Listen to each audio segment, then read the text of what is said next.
Person in rechten Bunun için bir müşteri olan in rechten Teil an der Nordseite. Şunu inceleyelim.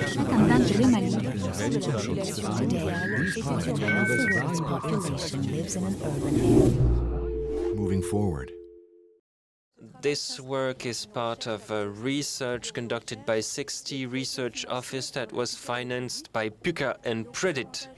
PUCA, oh my God, I don't know.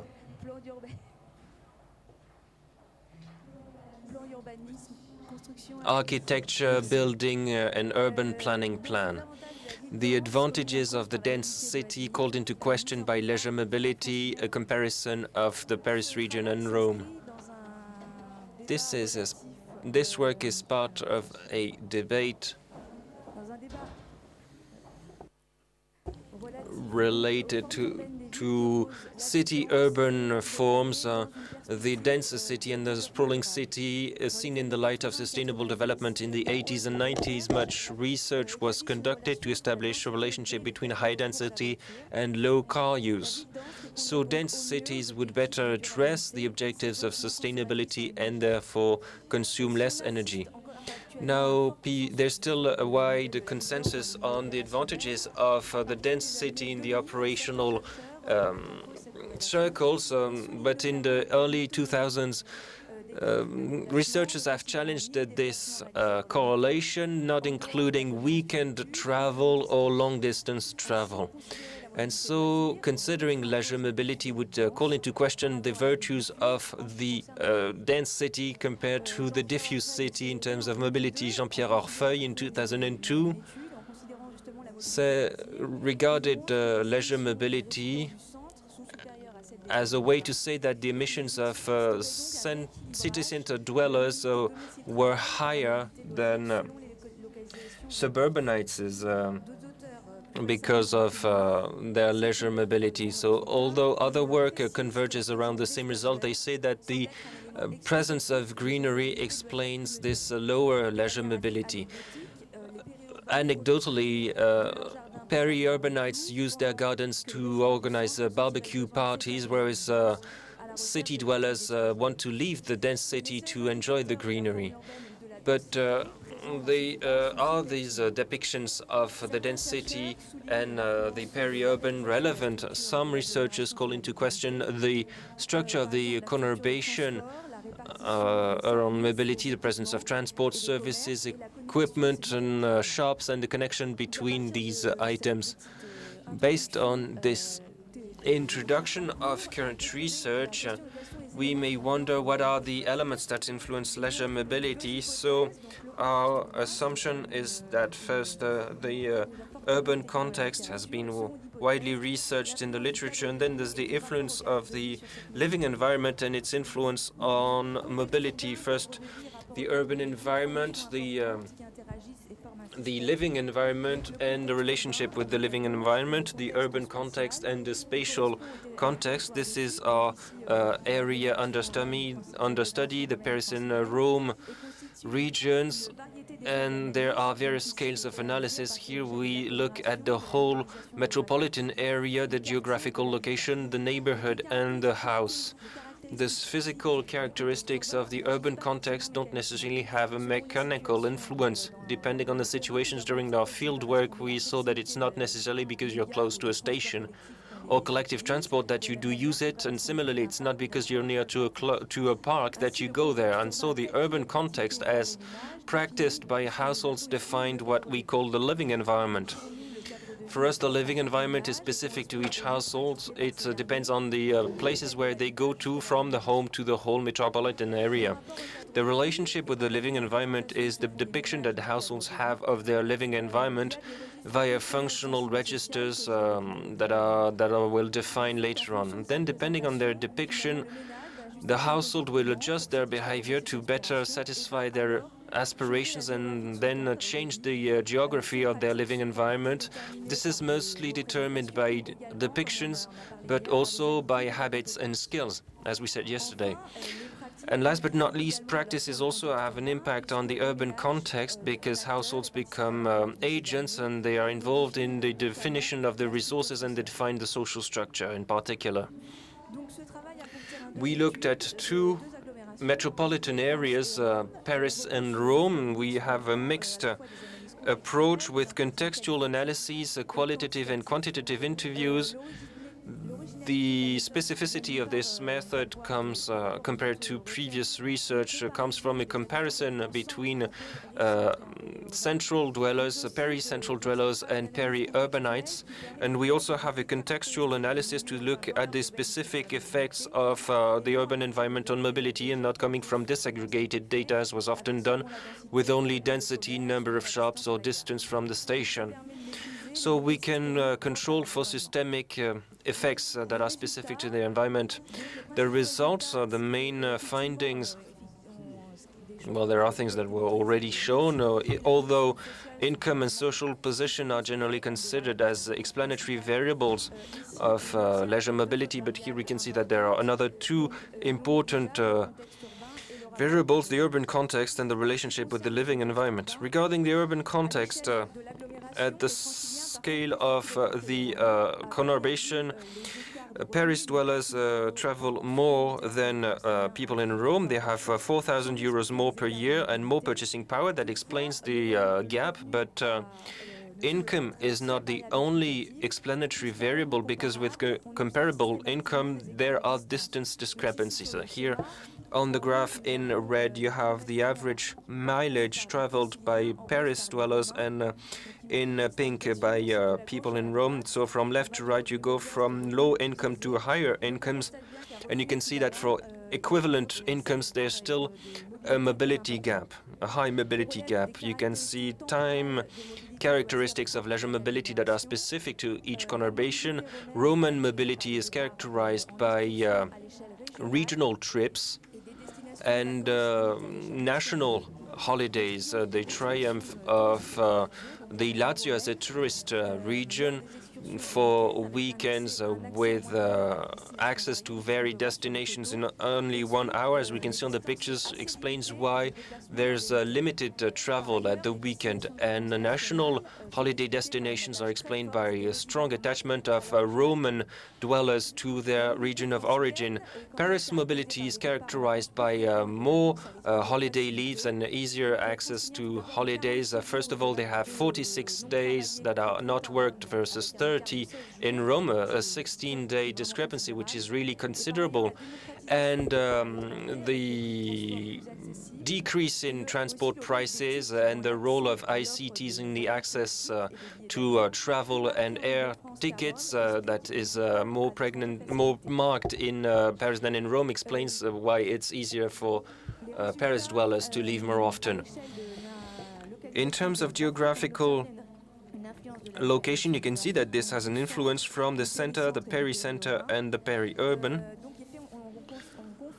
Here you can see this rebalancing effect that Jean-Pierre Orfeuille talked about, the effect of the commuting distance on geographical location. Here in gray you can see the commuting distance in Paris and in Rome, and in green, leisure mobility.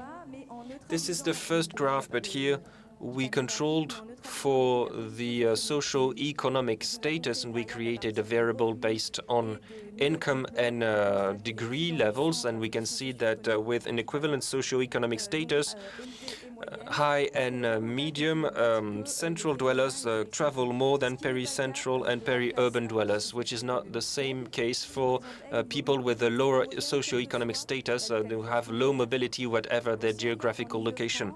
Looking at the Paris region in terms of leisure mobility, whether you live in the peri-center or the peri-urban area, travel is almost the same, the distance is the same, but there's an increase in commuting distance. And the modes chosen for leisure mobility are almost equivalent for the peri-center and the peri-urban, but not for daily commuting, because people in the peri-urban use people in the peri-center use more public transport. In the Paris region, there's a more marked contrast between central dwellers and the other two geographical locations.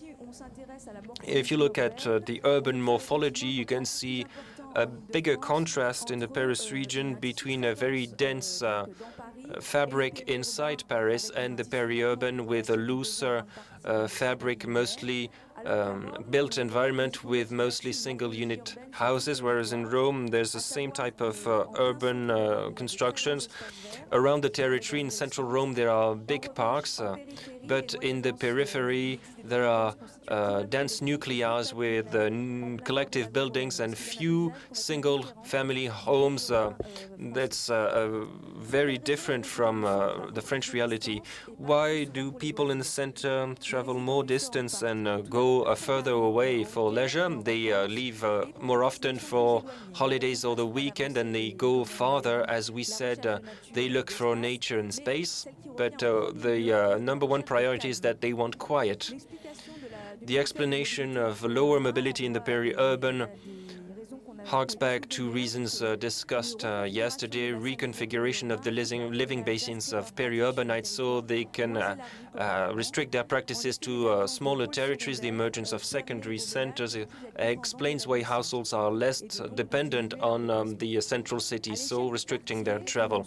At the neighborhood level, the nature of attachment is stronger than the degree of attachment. We talked about the degree of attachment. Are you little, very attached to your neighborhood, and by cross-referencing it with distance traveled for leisure mobility, the results were not significant.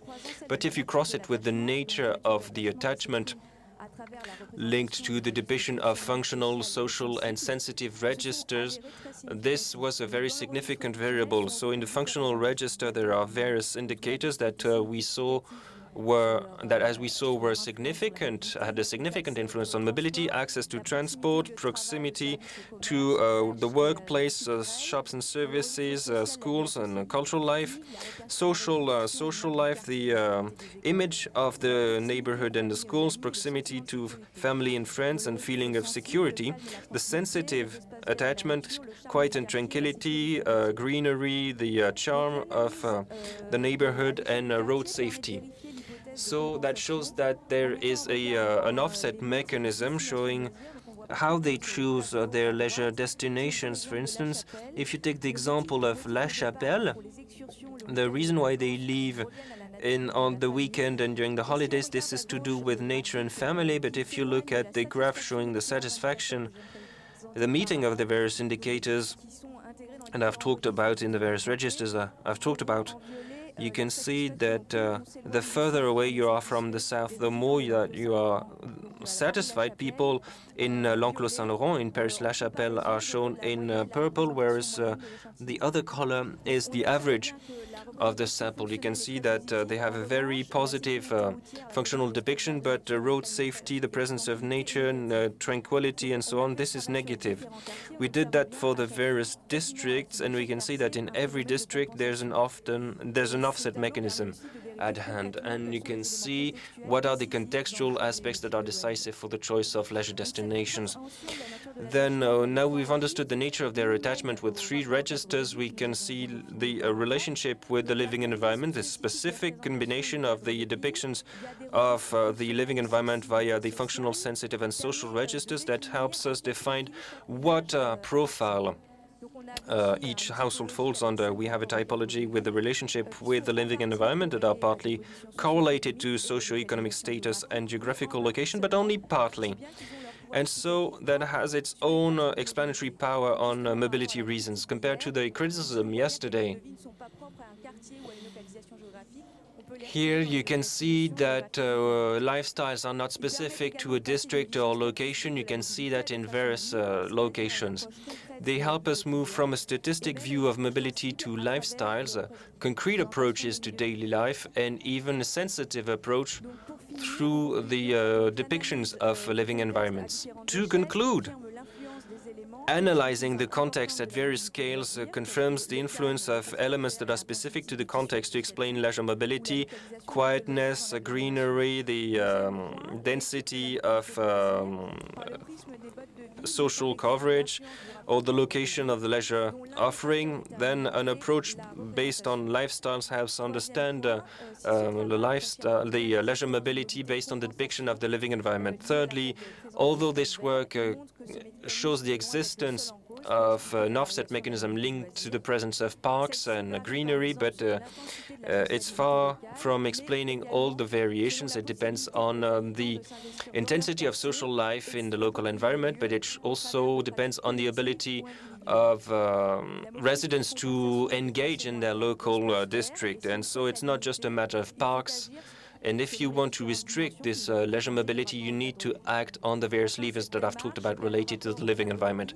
Fourthly, this living environment-based approach shows that mobility could be mobilized differently in order to improve the living environment of households. By applying this typology to a reference territory, it would be possible to see a majority of profiles in a given territory and therefore propose development policies that would better match the aspirations of households and to generate urbanity.